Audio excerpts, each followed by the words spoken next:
ಎಲ್ಲರಿಗೂ ನಮಸ್ಕಾರ. ಚಾಯ್ಗೆ ಚಾಯ. ನಾನು ನಿಮ್ಮನ್ನೆಲ್ಲನೂ ವೆಲ್ಕಮ್ ಮಾಡ್ತಾ ಇದ್ದೀನಿ. ನಾನು ಒಂದು ಕಾಲೇಜಲ್ಲಿ ಕೆಮಿಸ್ಟ್ರಿ ಪ್ರೊಫೆಸರಾಗಿ ವರ್ಕ್ ಮಾಡ್ತಾ ಇದ್ದೀನಿ. ನನ್ನ ಇಂಟೆನ್ಷನ್ ಈ ಚಾನೆಲ್ನ ಸ್ಟಾರ್ಟ್ ಮಾಡಬೇಕು ಅಂದರೆ ಸಾಧ್ಯ ಆದಷ್ಟು ಕೆಮಿಸ್ಟ್ರಿ ರಿಲೇಟೆಡ್ ಟಾಪಿಕ್ನ ಸಿಂಪಲ್ಲಾಗಿ ಕನ್ನಡದಲ್ಲಿ ಹೇಳುವಂಥ ಪ್ರಯತ್ನ ಮಾಡ್ತಾ ಇದ್ದೀನಿ. ಕೆಮಿಸ್ಟ್ರಿ ಇಷ್ಟ ಇದ್ದವರೆಗೂ ಕೆಮಿಸ್ಟ್ರಿ ಕಡೆಗೆ ಸೆಳೆಯುವಂಥ ಪ್ರಯತ್ನ ನಾನು ನನ್ನ ಚಾನಲಲ್ಲಿ ಮಾಡ್ತಾ ಇದ್ದೀನಿ. ಈಗ NEP ಬಂದಿದೆ, ನ್ಯಾಷನಲ್ ಎಜುಕೇಷನ್ ಪಾಲಿಸಿ ಅಂತ.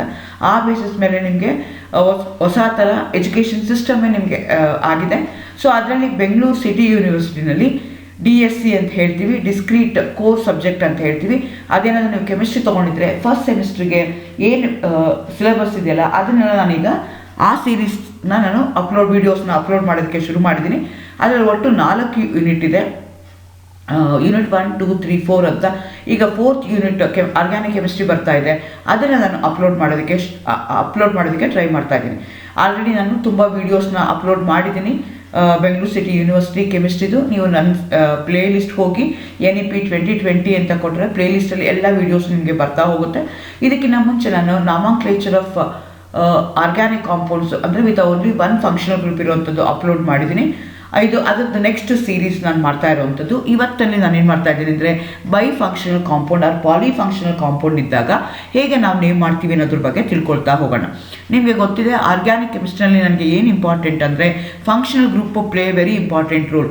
If you have more than 1 functional group ಆವಾಗ ಅದಕ್ಕೆ ಬೈ ಫಂಕ್ಷನಲ್. ಎರಡಿತ್ತು ಅಂದರೆ ಬೈ ಫಂಕ್ಷನಲ್ ಅಂತೀವಿ.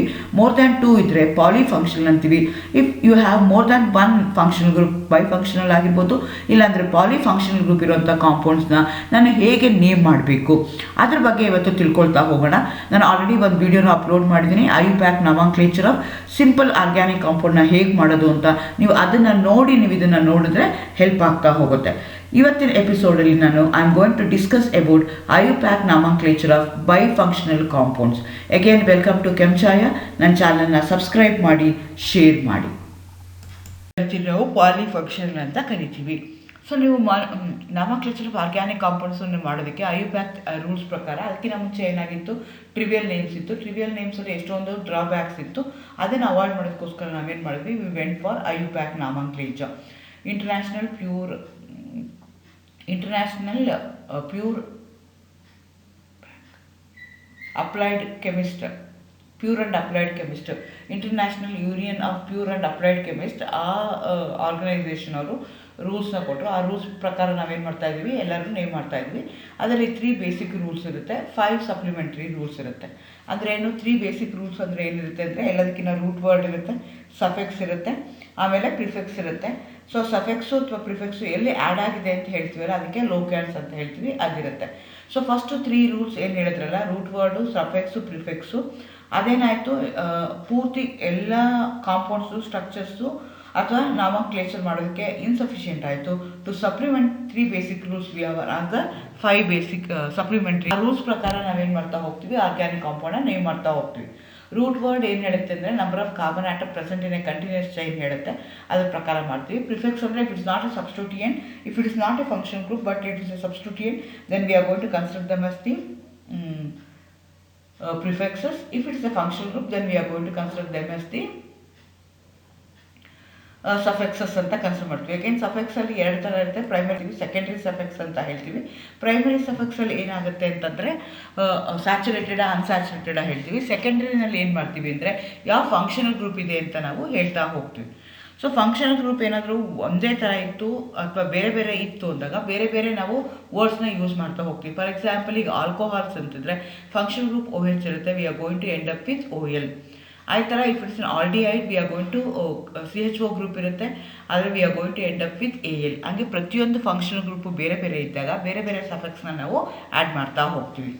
ಸೊ ಫಾರ್ ಎಕ್ಸಾಂಪಲ್ ನಾವೀಗ ಬೈ ಫಂಕ್ಷನಲ್ ಅಂದರೆ ಮೋರ್ ದ್ಯಾನ್ 1 ಫಂಕ್ಷನಲ್ ಗ್ರೂಪ್ ಇದ್ದರೆ ಆವಾಗ ಅದನ್ನು ಬೈ ಫಂಕ್ಷನಲ್ ಅಂತ ಕರಿತೀವಿ.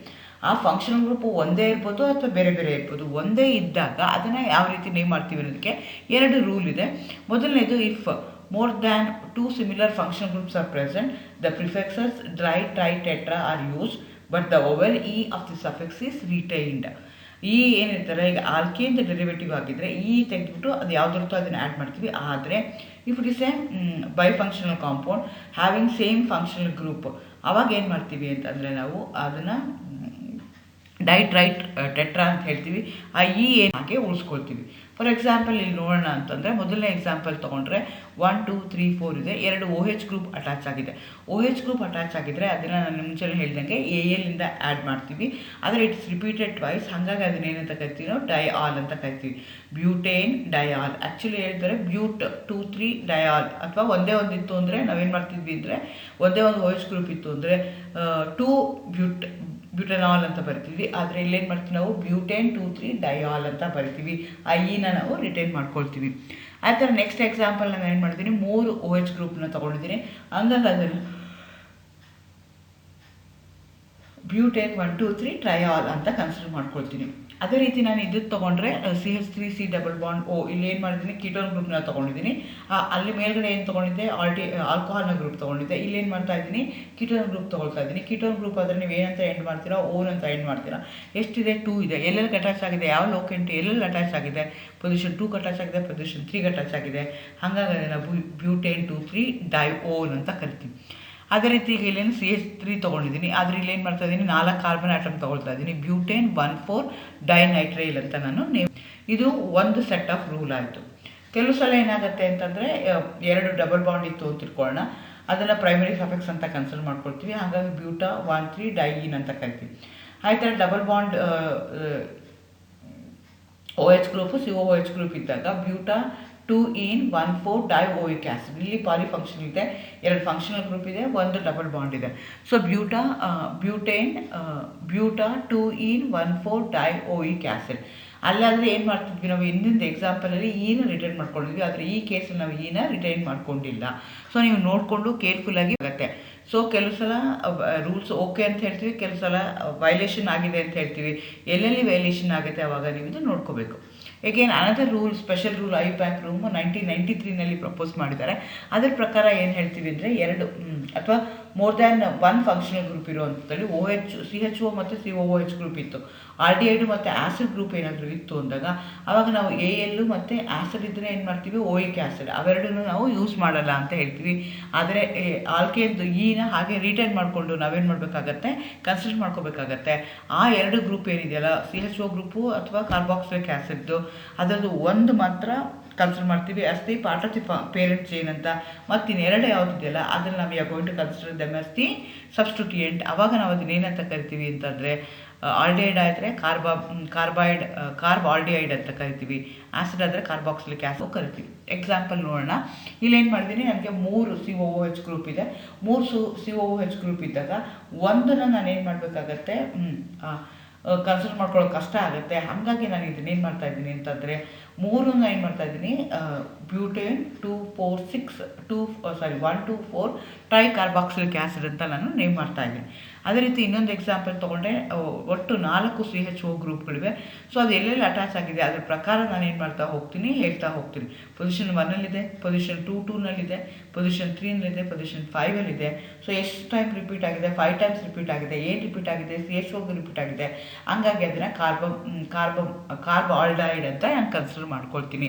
ಇದು ಒಂದು ಸೆಟ್ ಆಫ್ ಎಕ್ಸಾಂಪಲ್. ಇನ್ನೊಂದು ಸೆಟ್ ಆಫ್ ಎಕ್ಸಾಂಪಲ್ನ ತೊಗೊಂಡ್ರೆ ನೀವು, if you have more than 1 functional group which are not similar, ಬೇರೆ ಬೇರೆ ಇತ್ತು ಅಂತಂದಾಗ ಆವಾಗ ಏನು ಮಾಡಬೇಕು ಅಂದರೆ ಒಂದನ್ನು ನಾವು ಪ್ರಿನ್ಸಿಪಲ್ ಪೇರೆಂಟ್ ಚೈನಲ್ಲಿ ಇನ್ವಾಲ್ವ್ ಮಾಡ್ಕೊಳ್ತೀವಿ as a principal functional group. ಅದರವನ್ನು ನಾವು ಸಬ್ಸ್ಟಿಟ್ಯೂಯೆಂಟ್ ಅಂತ ಕನ್ಸಿಡರ್ ಮಾಡ್ಕೊಳ್ತೀವಿ. ಸೊ ಅಂದರೆ ಫಾರ್ ಎಕ್ಸಾಂಪಲ್ ಈಗ ನಿಮ್ಗೆ ಕೊಟ್ಟಿರುವಂಥ ಆರ್ಗ್ಯಾನಿಕ್ ಕಾಂಪೌಂಡಲ್ಲಿ ಆ್ಯಸಿಡ್ಸು ಮತ್ತು ಆ್ಯಸಿಡ್ ಅನ್ಹೈಡ್ರೈಡ್ಸ್ ಇತ್ತು ಅಂತಂದರೆ lowest number should be given to acid then to the acid anhydrides. ಆ ಥರ ಆ್ಯಸಿಡ್ಸು ಮತ್ತು ಆಲ್ಕೋಹಾಲ್ಸ್ ಇದ್ದರೆ first preference should be given to acids then to the alcohols. ಈ ರೀತಿಯಾಗಿ ತಂದೆ ಆದಂಥ ಏನು ಮಾಡಬೇಕಾಗತ್ತೆ, ಆರ್ಡರ್ನ ಕನ್ಸಿಡರ್ ಮಾಡ್ಕೋಬೇಕಾಗತ್ತೆ. ಒಂದನ್ನು ಫಂಕ್ಷನಲ್ ಗ್ರೂಪ್ ಅಂತ ಕನ್ಸಿಡರ್ ಮಾಡ್ತೀವಿ, ಇನ್ನೊಂದನ್ನು ನಾವೇನು ಮಾಡ್ತೀವಿ ಅಂದರೆ ಸಬ್ಸ್ಟಿಟ್ಯೂಯೆಂಟ್ ಅಂತ ಕನ್ಸಿಡರ್ ಮಾಡ್ತೀವಿ. ತುಂಬ ಸಿಂಪಲಾಗಿ ಎಕ್ಸಾಂಪಲ್ ಹೇಳಬೇಕು ಅಂತಂದರೆ, ಈಗ ನೀವು ನಿಮ್ಮ ಮನೇಲಿ ಇದ್ದೀರಾ ಅಂತ ಇಟ್ಕೊಳ್ಳೋಣ. ನಿಮ್ಮ ಮನೆಗೆ ಯಾರು ಹೆಡ್ ಆಫ್ ದಿ ಫ್ಯಾಮಿಲಿ ಯಾರು ಅಂತಂದರೆ ನಿಮ್ಮ ತಂದೆ ಅಂತ ಹೇಳ್ತೀರಾ. ಯಾಕೆಂದರೆ ನಿಮ್ಮದು ಫುಡ್ ಫ್ಯಾಮಿಲಿ ಇದೆ, ಫ್ಯಾಮಿಲಿನಲ್ಲಿ ಯಾರಿದ್ದಾರೆ, ತಂದೆ ಇದ್ದಾರೆ, ತಾಯಿ ಇದ್ದಾರೆ, ಮಕ್ಕಳಿದ್ದಾರೆ, 2 ಮಕ್ಕಳಿದ್ದಾರೆ ಅಂತ ಇಟ್ಕೊಳ್ಳೋಣ. ಅವಾಗ ಏನಾಗುತ್ತೆ, ಆ ಫ್ಯಾಮಿಲಿಗೆ ಹೆಡ್ ಯಾರು ಅಂದರೆ ತಂದೆ ಅಂತ ಹೇಳ್ತೀವಿ. ಅದೇ ರೀತಿ ಇವಾಗ ಏನು ಮಾಡ್ತೀವಿ, ಒಂದು ಹಬ್ಬ ಮಾಡೋಕ್ಕೆ ಹೋಗ್ತೀರಾ, ಯಾವುದೋ ತಾತನ ಊರಿಗೆ ಹೋಗ್ತೀರಾ, ಅಜ್ಜನ ಊರಿಗೆ ಹೋಗ್ತೀರಾ, ಅಲ್ಲಿ ಅಜ್ಜ ತಾತ ಅಜ್ಜಿ ಇರ್ತಾರೆ, ಅವ್ರಿಗೆ 4 ಜನ ಮಕ್ಕಳಿರ್ತಾರೆ, ಎಲ್ಲರೂ ಬಂದಿರ್ತಾರೆ. ಸೊ ಆ 4 ಜನ ಮಕ್ಕಳಿಗೆ ಏನಾಗಿರ್ತಾರೆ ಅವ್ರದ್ದು ಕನ್ಸಿಡರ್ ಮಾಡಿಕೊಂಡ್ರೆ they are the principal functional group of their family. Head of the ಫ್ಯಾಮಿಲಿಗೆ ನಾನು ಫಂಕ್ಷನಲ್ ಗ್ರೂಪ್ ಅಂತ ಕರಿತೀನಿ. ಹೆಡ್ ಆಫ್ ದಿ ಫ್ಯಾಮಿಲಿ ಯಾರಾಗಿರ್ತಾರೆ, ಆ ಮನೆಯಲ್ಲಿರುವಂಥ ತಂದೆಗಳು ಆಗಿರ್ತಾರೆ. ಆದರೆ ಆ ಎಲ್ಲ ತಂದೆಗಳಿಗೆ ಇನ್ನೊಬ್ಬರು ತಂದೆ ಇರೋ ಮನೆಗೆ ಹೋದಾಗ ಸೊ ಆ ತಾತ ಏನಾಗ್ತಾರೆ, ಹೆಡ್ ಆಫ್ ದಿ ಫ್ಯಾಮಿಲಿ ಆಗ್ತಾರೆ. ಇವರೆಲ್ಲ ಏನಾಗ್ತಾರೆ, ಸಬ್ಸ್ಟಿಟ್ಯೂಯೆಂಟ್ ಆಗ್ತಾರೆ. ಸೊ ಆ ಬೇಸಿಸ್ ಮೇಲೆ ನೀವೇನು ಮಾಡಬೇಕಾಗುತ್ತೆ, ಒಂದನ್ನು ಫಂಕ್ಷನಲ್ ಗ್ರೂಪ್ ಅಂತ ಕನ್ಸಿಡರ್ ಮಾಡಿಕೊಂಡು ಇನ್ನೊಂದನ್ನು ಸಬ್ಸ್ಟಿಟ್ಯೂಯೆಂಟ್ ಅಂತ ನೀವು ಕನ್ಸಿಡರ್ ಮಾಡ್ಕೋಬೇಕಾಗತ್ತೆ. So order of the priority depends upon ಯಾವುದ್ರ ಮೇಲೆ ಡಿಪೆಂಡ್ ಆಗುತ್ತೆ ಅಂದರೆ, ಇಲ್ಲಿ ಆರ್ಡರ್ ಕೊಟ್ಟಿದ್ದೀನಿ, ಆರ್ಡರ್ ಪ್ರಕಾರ ನೀವು ಬರೀತಾ ಹೋಗಬೇಕಾಗತ್ತೆ. ಆ್ಯಸಿಡ್ಸು ಫಸ್ಟು, ಆಮೇಲೆ acid aldehyde, esters, acid chloride, amides, nitriles, isocyanates ಎರಡು ಸೇಮೇ ಇರುತ್ತೆ. Aldehydes, ketones, alcohols, amines, alkenes and alkynes, halo, nitro, alkoxy, alkyl. ಈ ಆರ್ಡ್ರಲ್ಲಿ ಇದ್ದಾಗ ನೀವು ಲೋಯೆಸ್ಟ್ ಕೊಡ್ತಾ ಹೋಗಬೇಕಾಗತ್ತೆ. So if it is a substituent, ಅದಕ್ಕೆ ಬೇರೆ ಪ್ರಿಫಿಕ್ಸ್. ಸಬ್ಸ್ಟಿಟ್ಯೂಯೆಂಟ್ ಅಂದರೆ ನಾವು ಯಾವಾಗ ಪ್ರಿಫಿಕ್ಸ್ ಆಗಿ ಮಾಡ್ಕೋಬೇಕು, ಅವಾಗ ಅದಕ್ಕೆ ಬೇರೆ ನೇಮ್ನ ಕೊಡ್ತೀವಿ. ಫಾರ್ ಎಕ್ಸಾಂಪಲ್ ಆಲ್ಕೋಹಾಲ್ಸ್ ಅಂದರೆ ಫಂಕ್ಷನಲ್ ಗ್ರೂಪ್ OH ಇರುತ್ತೆ. ಸಫೆಕ್ಸ್ ಅಂತಂದರೆ if it's A primary functional group, ಅವಾಗ ಅದನ್ನೆಂತ ಕರಿತೀವಿ, OL ಇಂದ ಎಂಡ್ ಮಾಡ್ತೀವಿ. ಆದರೆ ಅದೇನಾದರೂ ಸಬ್ಸ್ಟಿಟ್ಯೂಯೆಂಟ್ ಆಯಿತು ಅಂದರೆ ಅವಾಗ ಐಡ್ರಾಕ್ಸಿ ಅಂತ ನಾವು ಕನ್ಸಿಡರ್ ಮಾಡ್ಕೊಳ್ತೀವಿ. ಅದೇ ರೀತಿ ಆಲ್ಡಿಹೈಡ್ಸ್ನ ಕನ್ಸಿಡರ್ ಮಾಡಿಕೊಂಡ್ರೆ CHO group functional group. Suffix ಏನಾಗುತ್ತೆ, if it's a functional group then I am going to end up with AL. Then if it is a substituent then I am going to call that as a formyl. ಈ ಥರ ಕೀಟೋನ್ಸ್ಗೆ C+O ಇರುತ್ತೆ, ಓನಿಂದ end ಮಾಡ್ತೀವಿ, it's a functional group. If it is a substituent then I am going to end up with oxo. ಈ ಥರ acids ಇದೆ ಅಂತ ಇಟ್ಕೊಳ್ಳೋಣ. COOH ಗ್ರೂಪು ಓಯಿಕ್ ಆ್ಯಸಿಡಿಂದ ಅದನ್ನು ಸಫೆಕ್ಸ್ನ ಮಾಡ್ಕೊಳ್ತಾರೆ. ಪ್ರಿಫೆಕ್ಸ್ ಇಟ್ಸ್ ಎ ಸಬ್ಸ್ಟಿಟ್ಯೂಯೆಂಟ್, ಅವಾಗ ಅದನ್ನು ನಾವೇನಂತೀವಿ, ಕಾರ್ಬಾಕ್ಸಿ ಆ್ಯಸಿಡ್ಸ್ ಅಂತ ನಾವು ಕನ್ಸಿಡರ್ ಮಾಡ್ಕೊಳ್ತೀವಿ. ಎಸ್ಟರ್ಸ್ O8 ಇಂದ ಎಂಡ್ ಮಾಡ್ತೀವಿ, ಇಲ್ಲಾಂದರೆ ಕಾರ್ಬೋನಿಕ್ ಅಂತ ವರ್ಡ್ನ ಯೂಸ್ ಮಾಡ್ತೀವಿ. ಅಮೈನ್ಸ್ಗಾದರೆ NH2 ಗ್ರೂಪ್ ಇರುತ್ತೆ, ಅಮೈನ್ಸ್ ಅಂತ ಕರಿತೀವಿ. ಆದರೆ ಪ್ರಿಫೆಕ್ಸ್ ಆಯಿತು ಅಂದರೆ it is not a functional group, if it is a substituent then I am going to use the word amino. ಆ ಥರ ಅಮೈಡ್ಸ್ಗಾಯಿತು ಅಂದರೆ CONH2 ಗ್ರೂಪ್ ಇರುತ್ತೆ, ಸಫೆಕ್ಸು ಅಮೈಡ್ ಅಂತ ಬರಿತೀವಿ, ಪ್ರಿಫೆಕ್ಸ್ ಏನಾಗುತ್ತೆ, ಕಾರ್ಬಮೈಲ್ ಆಗುತ್ತೆ. ಆ ಥರ ನೈಟ್ರೈಲ್ಸ್ನ ತೊಗೊಂಡ್ರೆ CN ಇದೆ, ನೈಟ್ರೈಲ್ ಅಂತ ನಾವು ಹೇಳ್ತೀವಿ. ಥಯೋ ಆಲ್ಕೋಹಾಲ್ಸ್ ಇರ್ಬೋದು. ಈ ಥರ ಆ್ಯಸಿಡ್ ಕ್ಲೋರೈಡ್ಸ್ ಇದ್ದರೂ ನಾವು ಅದನ್ನ ಏನು ಮಾಡ್ತಾ ಹೋಗ್ತೀವಿ, ಬರಿತಾ ಬೈ ಫಂಕ್ಷನಲ್ ಇದ್ದಾಗ ಒಂದು ಫಂಕ್ಷನಲ್ ಗ್ರೂಪು ಫಂಕ್ಷನಲ್ ಗ್ರೂಪ್ ಆಗುತ್ತೆ, ಇನ್ನೊಂದು ಫಂಕ್ಷನಲ್ ಗ್ರೂಪ್ ಏನಾಗುತ್ತೆ, ಸಬ್ಸ್ಟಿಟ್ಯೂಯೆಂಟ್ ಆಗುತ್ತೆ. ಆ ಫಂಕ್ಷನಲ್ ಗ್ರೂಪು ಸಬ್ಸ್ಟಿಟ್ಯೂಯೆಂಟ್ ಆದಾಗ we are going to consider them as a substituent. It is a substituent then we are going to give a different nomenclature, different ಟರ್ಮ್ಸ್ನ ಕೊಟ್ಟಿರ್ತೀವಿ, prefix. ಅದ್ರ ಪ್ರಕಾರ ನೀವು ಅದಕ್ಕೆ ಬರಿತಾ ಹೋಗಬೇಕಾಗತ್ತೆ. ಈ ಎಕ್ಸಾಂಪಲ್ ತೊಗೊಳ್ಳಿ, ಇಲ್ಲಿ 2 ಫಂಕ್ಷನಲ್ ಗ್ರೂಪ್ ಇದೆ, ಒಂದು OH ಗ್ರೂಪ್ ಇದೆ, ಒಂದು C+O ಇದೆ, ಒಂದು ಕೀಟೋನಿಕ್ ಗ್ರೂಪ್ ಇದೆ, ಒಂದು ಆಲ್ಕೋಹಾಲಿಕ್ ಗ್ರೂಪ್ ಇದೆ. ನಿಮಗೆ ಆರ್ಡರ್ ಪ್ರಿಯಾರಿಟಿನಲ್ಲಿ ಗೊತ್ತಿದೆ, ಕೀಟೋನ್ಗೆ ಫಸ್ಟ್ ಪ್ರಿಫರೆನ್ಸ್ ಕೊಡಬೇಕು, ಆಮೇಲೆ ಆಲ್ಕೋಹಾಲ್ಸ್ಗೆ ಕೊಡಬೇಕು ಅಂತ. ಸೊ ಹಾಗಾಗಿ I am going to give the least number to the carbon atom which going to contain the functional group. Functional group 2 so ಹಾಗಾಗಿ ಸೆಕೆಂಡ್ ಕೊಡ್ತೀನಿ. So I can start giving the locants, I can start giving the number starting from left side to right or right to left. ರೈಟಿಂದ left ಕೊಡ್ಬೋದು, ಲೆಫ್ಟಿಂದ ರೈಟ್ಗೂ ಕೊಡ್ಬೋದು. ನಾನು ಯಾವ ಕಡೆಯಿಂದ ಲೋಯೆಸ್ಟ್ ನಂಬರ್ ಬರ್ತದೆ ಫಂಕ್ಷನಲ್ ಗ್ರೂಪ್ಗೆ ಅದು ಕೊಡ್ತೀನಿ. ಹಾಗಾಗಿ ಸೆಕೆಂಡ್ ಕಾರ್ಬನ್ ಆಟಮ್ಗೆ ಏನಿದೆಯಲ್ಲ ಆ ಕೀಟೋನ್ ಗ್ರೂಪ್ಗೆ ಫಸ್ಟ್ ಪ್ರಿಫರೆನ್ಸ್ ಇರೋದಕ್ಕೋಸ್ಕರ I am going to consider here ketone as the functional group, versus OH group I am going to consider as the substituent. Because order priority consider ಮಾಡಿಕೊಂಡ್ರೆ first ಕೀಟೋನ್ಸ್ಗೆ ಇರಬೇಕು, ಆಮೇಲೆ ಆ್ಯಸಿಡ್ಸ್ಗೆ ಇರಬೇಕು. ಹಾಗಾಗಿ ಇದಕ್ಕೆ 3-ಹೈಡ್ರಾಕ್ಸಿ 3-ಮಿಥೈಲ್-ಬ್ಯೂಟಾನ್ 2-ಓನ್ ಅಂತ ಹೇಳ್ತೀವಿ. ಸೊ ನೋಡ್ಕೋಬೇಕಾಗಿದ್ದಾಗ ಯಾವ ರೀತಿ ಆಗುತ್ತೆ ಅಂತ. ಮತ್ತು ಇನ್ನೊಂದು ಎಕ್ಸಾಂಪಲ್ ತೊಗೊಂಡಿದ್ದೀನಿ, COOH ಗ್ರೂಪ್ OH ಗ್ರೂಪ್ ಇದೆ, 2 ಫಂಕ್ಷನಲ್ ಗ್ರೂಪ್ ಇದೆ. ಆರ್ಡರ್ ಆಫ್ ಪ್ರಿಯಾರಿಟಿನಲ್ಲಿ least number should be given to the carboxylic acid then to the acid. So ಹಾಗಾಗಿ ನಾನು have to give the least number to the carbon atom which going to contain the functional group. 3 carbon atom ಇದೆ, propanoic acid ಅಂತ ಹೇಳ್ತೀವಿ. ಆದರೆ OH group ಎಲ್ಲ attach ಆಗಿದೆ, second ಕಾರ್ಬನ್ಗೆ attach ಆಗಿದೆ, ಹಾಗಾಗಿ 2-ಹೈಡ್ರಾಕ್ಸಿ ಪ್ರೊಪನೋಯಿಕ್ ಆ್ಯಸಿಡ್ ಅಂತ ಹೇಳ್ತೀನಿ. ಆರ್ಡರ್ ಆಫ್ ಪ್ರಿಯಾರಿಟಿ ನೀವು ಕನ್ಸಿಡರ್ ಮಾಡಿಕೊಂಡ್ರೆ ಆ್ಯಸಿಡ್ಸು ಮತ್ತು ಆಲ್ಕೋಹಾಲ್ಸ್ಗೆ ಆ್ಯಸಿಡ್ಗೆ ಫಸ್ಟ್ ಪ್ರಿಫರೆನ್ಸ್ ಕೊಡಬೇಕಾಗತ್ತೆ, ಲೀಸ್ಟ್ ನಂಬರ್ ಕೊಡಬೇಕಾಗತ್ತೆ ದೆನ್ ಕರಿತೀವಿ. ಎಕ್ಸಾಂಪಲ್ ನೋಡೋಣ. ಇಲ್ಲೇನು ಮಾಡಿದ್ದೀನಿ, ನನಗೆ 3 COOH ಗ್ರೂಪ್ ಇದೆ. 3 COOH ಗ್ರೂಪ್ ಇದ್ದಾಗ ಒಂದನ್ನು ನಾನೇನು ಮಾಡಬೇಕಾಗತ್ತೆ, ಕನ್ಸಿಡರ್ ಮಾಡ್ಕೊಳ್ಳೋಕೆ ಕಷ್ಟ ಆಗುತ್ತೆ. ಹಾಗಾಗಿ ನಾನು ಇದನ್ನೇನು ಮಾಡ್ತಾಯಿದ್ದೀನಿ ಅಂತಂದರೆ 3 ಏನು ಮಾಡ್ತಾಯಿದ್ದೀನಿ, ಬ್ಯೂಟೇನ್ 1,2,4 ಟ್ರೈ ಕಾರ್ಬಾಕ್ಸಿಲಿಕ್ ಆ್ಯಸಿಡ್ ಅಂತ ನಾನು ನೇಮ್ ಮಾಡ್ತಾಯಿದ್ದೀನಿ. ಅದೇ ರೀತಿ ಇನ್ನೊಂದು ಎಕ್ಸಾಂಪಲ್ ತೊಗೊಂಡ್ರೆ ಒಟ್ಟು 4 CHO ಗ್ರೂಪ್ಗಳಿವೆ. ಸೊ ಅದು ಎಲ್ಲೆಲ್ಲಿ ಅಟ್ಯಾಚ್ ಆಗಿದೆ ಅದ್ರ ಪ್ರಕಾರ ನಾನು ಏನು ಮಾಡ್ತಾ ಹೋಗ್ತೀನಿ, ಹೇಳ್ತಾ ಹೋಗ್ತೀನಿ. ಪೊಸಿಷನ್ 1ನಲ್ಲಿದೆ, ಪೊಸಿಷನ್ 2ನಲ್ಲಿದೆ, ಪೊಸಿಷನ್ 3ನಲ್ಲಿದೆ, ಪೊಸಿಷನ್ 5ಅಲ್ಲಿದೆ. ಸೊ ಎಷ್ಟು ಟೈಮ್ ರಿಪೀಟ್ ಆಗಿದೆ, 5 ಟೈಮ್ಸ್, ಅದಕ್ಕೆ ಲೋಯೆಸ್ಟ್ ನಂಬರ್ನ ನಾವು ಕೊಡ್ತಾ ಹೋಗ್ತೀವಿ. ಇನ್ನೊಂದು ಎಕ್ಸಾಂಪಲ್ ತೊಗೊಳ್ಳೋಣ. ಇಲ್ಲಿ ಏನು ಮಾಡ್ತಾ ಇದ್ದೀವಿ, CHO ಗ್ರೂಪ್ ಇದೆ, OH ಗ್ರೂಪ್ ಇದೆ. OH ಗ್ರೂಪು ಮತ್ತು 2 ಸಲ ಆಗಿದೆ, ಪಾಲಿಫಂಕ್ಷನಲ್ ಅಂತಲೇ ಕನ್ಸಿಡರ್ ಮಾಡ್ಕೋಬೋದು. Again I should give the least number to the carbon atom which going to contain the substituent. Least number to the carbon atom which going to contain the functional group. ಇಲ್ಲಿ functional group ಯಾವುದು, CHO group ಇದೆ. So ಅದಕ್ಕೆ least number ಕೊಡ್ತೀನಿ. ಹಂಗಾಗಿ ಅದನ್ನು ಏನು ಮಾಡ್ತೀನಿ ನಾನು, number of carbon atom count ಮಾಡ್ತೀನಿ, 5 ಇದೆ. ಸೊ 2,3 ಡೈಹೈಡ್ರಾಕ್ಸಿ 4 ಮೀಥೈಲ್ ಪೆಂಟನಾಲ್ ಅಂತ ಹೇಳ್ತೀವಿ. ಸೊ ಇಲ್ಲಿ ಆಸಿಡ್ ಮತ್ತು ಆಲ್ಡಿಹೈಡ್ಗೆ ಕನ್ಸಿಡರ್ ಮಾಡಿಕೊಂಡ್ರೆ aldehyde will going to have the high priority and the least number in terms of locants. ಆಯ್ತಾ. CH3OH ಈ ಥರ ಈ ಎಕ್ಸಾಂಪಲ್ ತೊಗೊಂಡ್ರೆ OH ಇದೆ, CO ಇದೆ. ಸೊ ಆರ್ಡರ್ ಪ್ರಿಯಾರಿಟಿ ಏನಾಗುತ್ತೆ ಅಂತಂದರೆ ಇಲ್ಲಿ ಕೀಟೋನ್ ಇದೆ ಮತ್ತು ಆಲ್ಕೋಹಾಲ್ಸ್ ಇದೆ. ಫಸ್ಟು ಆಲ್ಕೋಹಾಲ್ಸ್ಗೆ ಲೀಸ್ಟ್ ಪ್ರಿಯಾರಿಟಿ ನಾವು ಆಲ್ಕೋಹಾಲ್ಸ್ ಕೊಡ್ತೀವಿ, ಫಸ್ಟ್ ಪ್ರಿಯಾರಿಟಿ ನಾವು ಏನು ಮಾಡ್ತೀವಿ, ಕೀಟೋನ್ಗೆ ಕೊಡ್ತಾ ಹೋಗ್ತೀವಿ. ಈ ರೀತಿ ಏನು ಮಾಡಬೇಕಾಗತ್ತೆ. ಇಲ್ಲೊಂದು ಎಕ್ಸಾಂಪಲ್ ಕೊಟ್ಟಿದ್ದೀನಿ, ನೋಡ್ಕೊಳ್ಳಿ. ಇಲ್ಲಿ ಏನಾಗ್ತಿದೆ ಅಂದರೆ ನಿಮಗೆ OH ಗ್ರೂಪ್ ಇದೆ, ಜೊತೆಗೆ ನಿಮ್ಗೆ ಏನಾಗ್ತಿದೆ ಆಕ್ಸಿ ಗ್ರೂಪ್ ಇದೆ, ಈಥರ್ ಗ್ರೂಪ್ ಇದೆ. So how you are going to name this compound, that's a question I have given. Please give the answer in the description box ಅಥವಾ ಚಾಟ್ ಬಾಕ್ಸಲ್ಲಿ ಆನ್ಸರ್ ಕೊಡಿ. Correct ಇದೆಯಾ ತಪ್ಪಿದೆಯಾ ನೋಡೋಣ. ಯಾರು ಆನ್ಸರ್ ಕರೆಕ್ಟಾಗಿ ಮಾಡ್ತಾರೆ ಅಂತ ನಾವು ಅನಲೈಸ್ ಮಾಡೋಣ.